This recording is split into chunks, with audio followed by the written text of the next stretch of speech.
हरे कृष्णा भारतवर्ष, कैसे हो सारानो। I hope सब बढ़िया होंगे, कुछ ना कुछ कर रहे होंगे, राइट। सो आज हम आपके लिए लेकर आए हैं स्टैटिक जीके का ऑडियो सेशन, जिसमें हम डिस्कस करने वाले हैं ओलंपिक खेल के बारे में। जी हाँ, ओलंपिक खेल से रिलेटेड जितने भी इंपॉर्टेंट फैक्ट उन सबको आज चेक करने वाले हैं इस वीडियो सेशन में। So without any further delay let's get started.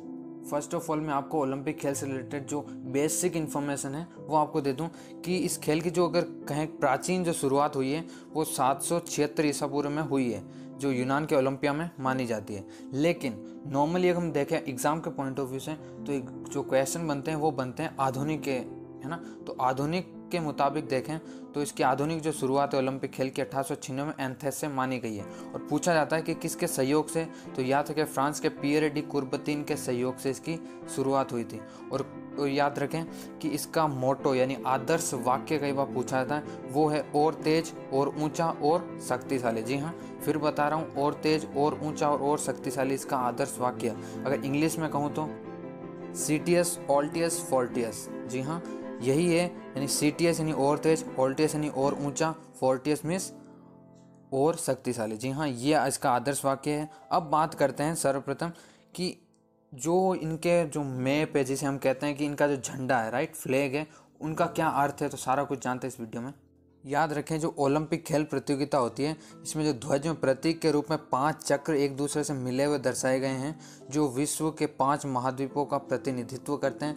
उनके साथ ही विश्वव्यापी खेल भावना के भी सूचक माने जाते हैं। अब समझते हैं कि जो 5 चक्र हैं उनके रंग कैसे हैं, उनका वो किस महाद्वीप को रिप्रेजेंट कर रहे हैं, राइट। यानी 5 चक्र, उनमें से एक नीले रंग का है, दूसरा पीले रंग का, तीसरा काले रंग का, चौथा है हरे रंग का और 5वां है लाल रंग का। अब मैं आपको बता दूं, प्रत्येक रंग जो है वो एक महाद्वीप को प्रतीक माना जाता है। इनमें जो नीला रंग है वो यूरोप का है, पीला चक्र जो है वो एशिया का है, लाल चक्र अमेरिका का है, काला चक्र अफ्रीका का है और हरा चक्र है, मैं बता दूं, विश्व का सबसे छोटा महाद्वीप यानी ऑस्ट्रेलिया महाद्वीप का प्रतिनिधित्व करता है। अब मैं आपको बता दूं कि जो महिलाओं की ओलंपिक में जो भागीदारी हुई है, शुरुआत 1900 ईस्वी में हुई है और ये पेरिस के फ्रांस से महिलाओं की भागीदारी ओलंपिक में सर्वप्रथम हुई थी। और एक चीज़ ध्यान रखें, शुभंकर की परंपरा जो है, शुभंकर की परंपरा है वो 1968 से स्टार्ट हुई है। जी हाँ, 1968 से पहले ये शुभंकर की परंपरा नहीं थी। और याद रखें, ओलंपिक मशाल प्रज्वलित करने की जो परंपरा है ये 1928 से शुरुआत हुई थी इसकी।